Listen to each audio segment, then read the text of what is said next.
I'm going to take a few minutes to describe your first paper, which is not due for quite some time.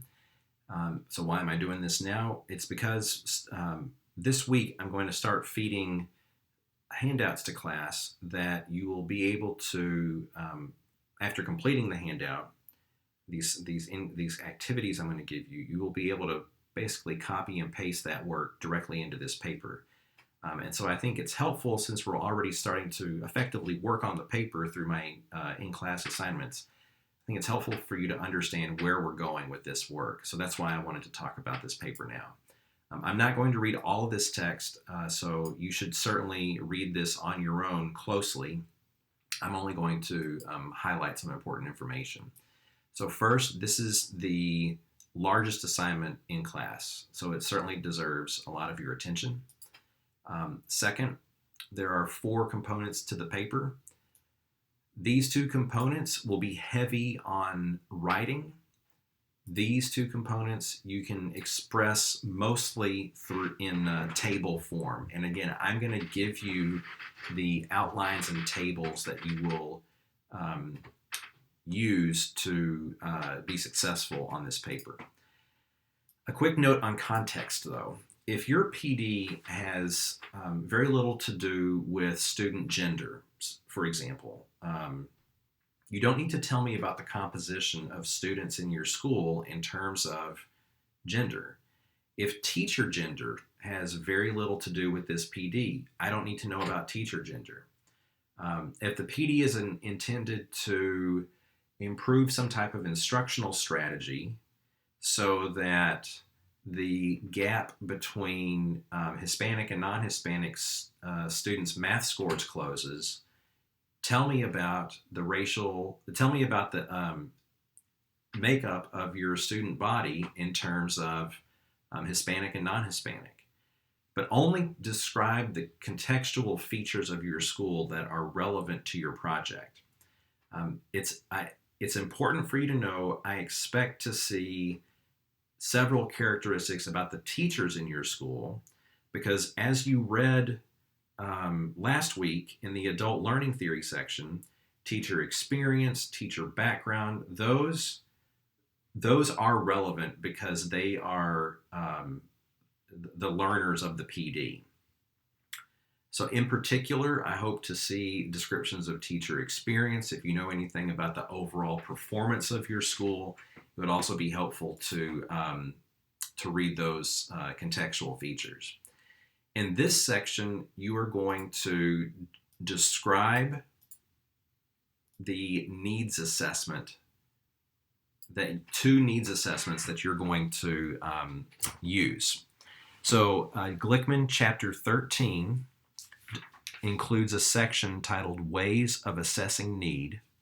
That's on page 229.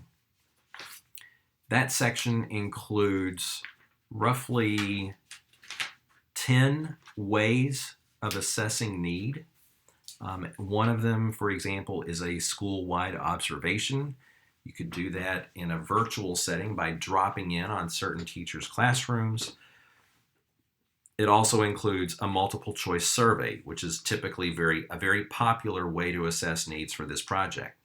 And you will use 2 of the ways of assessing need to gather information about what different stakeholders think that your PD should focus on. So you might survey, oftentimes my students survey their teaching colleagues.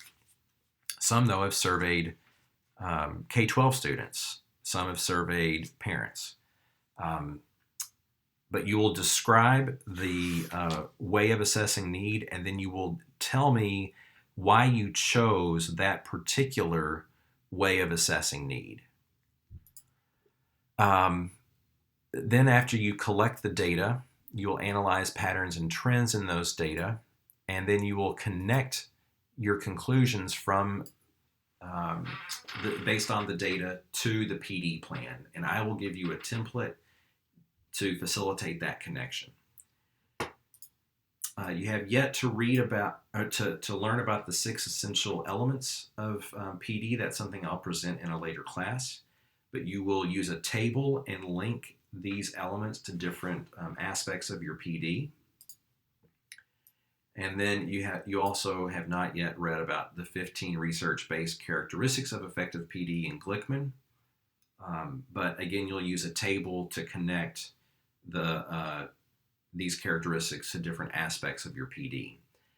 And because you won't actually write much about these two sections, but instead will present your work using tables, it will be very easy to keep the paper under 9 pages.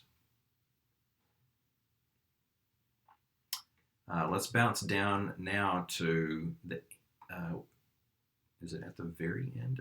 To the end, yeah, at the very end of the syllabus to read through the rubric for this paper. So 5% of the paper comes from your discussion of context. Again, tell me only about the relevant contextual features and tell me about the stakeholders that will be involved in this PD. 15 percentage points just for describing the 2 ways of assessing need that you're going to use to collect information about what the PD should focus on, and then why you chose those 2 particular ways of assessing need. You will also describe any challenges or issues that occurred when collecting the data. 20% more of the paper, it comes from your analysis of the data and your interpretation of the data. 15% of the paper will come from the table that you'll use to link the 6 essential elements of PD to different aspects of your PD. We're going to skip down for a second. I don't know why this is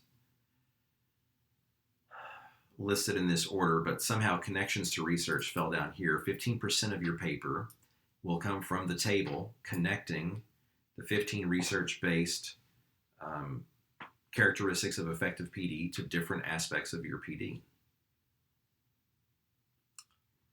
10% of the paper is going to come from making a connection to technology. So despite what is written right here, you will receive a full 10%, the full 10 percentage points from me for making any type of connection to technology with your PD at all. I'm much less concerned about this row than I am the rows that I've already talked about. Effective time use, 15%. So again, I'm going to give you a template that you'll use to map out the PD. As long as you map this out over a reasonable time period, you will receive full credit. And then mechanics, 5%. So following this, I have a presentation that unpacks some of the some pointers a little bit further, and always keep the handouts that I will and the templates that I will issue through class, because you will typically be able to use the work from those handouts and copy and paste directly into this paper. So if you do those handouts in the weeks when they're issued, you are already going to be making progress on this paper.